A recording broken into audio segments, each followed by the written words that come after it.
How's it going? My name's Dion Morales, and you are a participant in the Space Jam event that we're putting on here April 25th and 26th, and you want to make sure that you're starting every round correctly and that you set yourself up for success for the tournament so that we can keep things running on time and smoothly. Let's go ahead and jump into it. So before the event and before every round and after every round, you must be in the Discord channel that is called Space Jam Announcements. Now, if you haven't joined the Discord yet, there is a link in the description of this YouTube video to go ahead and do it. If you're participating in the tournament, you must be on the Discord. That is not optional whatsoever. If you don't have an account, go ahead and make one. Now, once everybody's in this room, the only people who will be able to speak is myself and any staff who have given permissions in the channel to speak in order to relay information. Everybody else will just be in listening only, and their microphones will be muted. Right before a round starts, I'll give any announcements that might be necessary, and you will hear me say something along the lines of, all right, everybody, I am starting the timer, and the pairings are up. So at that point, I'm going to go ahead and on my side as the administrator, I'm going to start the 85-minute timer. Yes, an 85-minute timer, and that gives you 10 minutes to get everything set up and going, and you might even be done a little earlier. That's okay too. So once that's happened, you need to do a couple of things here. You need to refresh your window for Tabletop TO. Now, the reason for that is sometimes when I click the play button, it doesn't auto refresh on everybody's page. You refresh on your side, the timer will be ticking down. As you see, it is ticking down right here in my example window. Once you've done that, you need to go to the event link, which you should already have open, and it's time to see what table you're on. So here we clicked rounds. I'm looking for my name. It's really easy. Just go ahead and use your search function in your browser to find your name. So I'm going to go ahead and find my name. Where's Dion? Search around for a little bit. Boom, I found myself. I am at table 5. So once I discover I'm at table 5, I'm going to go back to the Discord here and jump into GSP table number 5. There are enough tables for everybody and for every game that's going to be played on our event. Next, we are going to label the person on the left of the pairings player 1, the person on the right player 2. So in this case, Dion Morales, myself, I am player 2. So Matthew's job is going to be to actually make the room in Tabletop Simulator. If you're not sure how to do that, we will link in the description to how to make a room. But there are a couple of rules and expectations for actually making the room. So first, you need to name the room Space Jam and then the number of your table.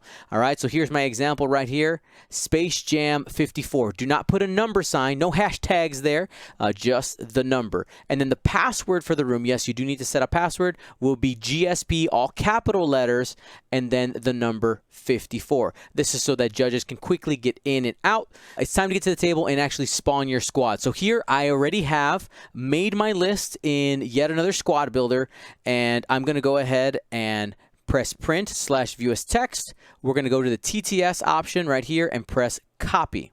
Then we go over to TTS, which, by the way, that list should be already made before the event even happens. You have your YASB all set up, and you keep that window open the entire time. Make a bookmark just in case you close it. All right, you're going to click Rebels here because I have a Rebel squad. You, of course, pick whatever your squad is, and I'm going to paste and spawn the squad. There it is. Everything's out. Now, you're actually not going to spawn only one copy of it. You're going to spawn 2, and I'll explain why and what you're going to do. So you're going to go ahead and take your first copy. You can put it in front of you or in the other side. Okay. And we're going to go ahead and just do that one more time. Now, the reason for this is there are times where people accidentally delete a ship, a dial, a card, tokens. This makes it so that we have ready to go an extra copy of everything where you can just grab it and go. This includes how to restore your, if you need to restore your ship to the right spot, which, again, another video linked down below on how to restore your ship if you accidentally delete it. And you got everything you need there.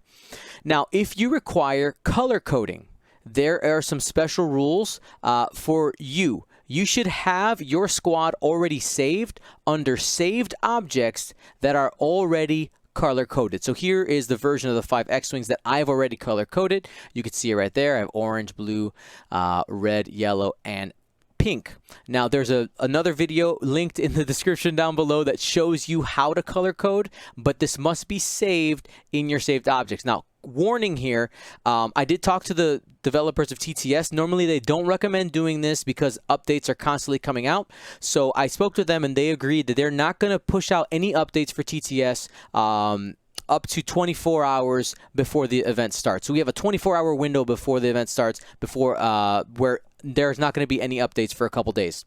So in that window, what I would suggest is just the morning of, before we actually get started, or maybe before you go to bed the night before, go ahead and if you're going to color code your squad, go ahead and do it then. Color coding during setup is not allowed. Just period, not allowed. I know that might seem really harsh, but your opponent is able to report that to the judges, and you will receive a game loss. I know that seems really strong, but you got to get this stuff set up beforehand in order to not waste time, because most of the time the lists that need the color codes are the ones that have a lot of ships, and we want to make sure we're giving enough time for both players to go ahead and play rather than spending time setting up. Again, make sure to watch the video on how to color code, and in that video we actually provide a link to the objects we used here to color code, which I very sloppily put out there, but you can see them right there, the colored arc indicators and little pebbles there with the different colors. So once you're set up in TTS and your opponent's ready, you got your obstacles out there and everything you need, you're going to go ahead and start your timer and start playing once everything is set up. Now, as you know, we already started that 85-minute timer back on Tabletop Simulator, okay? So let's go ahead and, sorry, not Tabletop Simulator, tabletop.to. And you see that we have 78 minutes left on the global clock, the unified clock that everybody has. And in TTS, of course, we have already started our clock, and the clocks aren't synchronized. That's fine. When your table time, your 75 minutes is up, just like normal, at the end of once the timer runs out, you finish the round that you're on, and you're done. It's over. You report your score, and that's it. Now, if your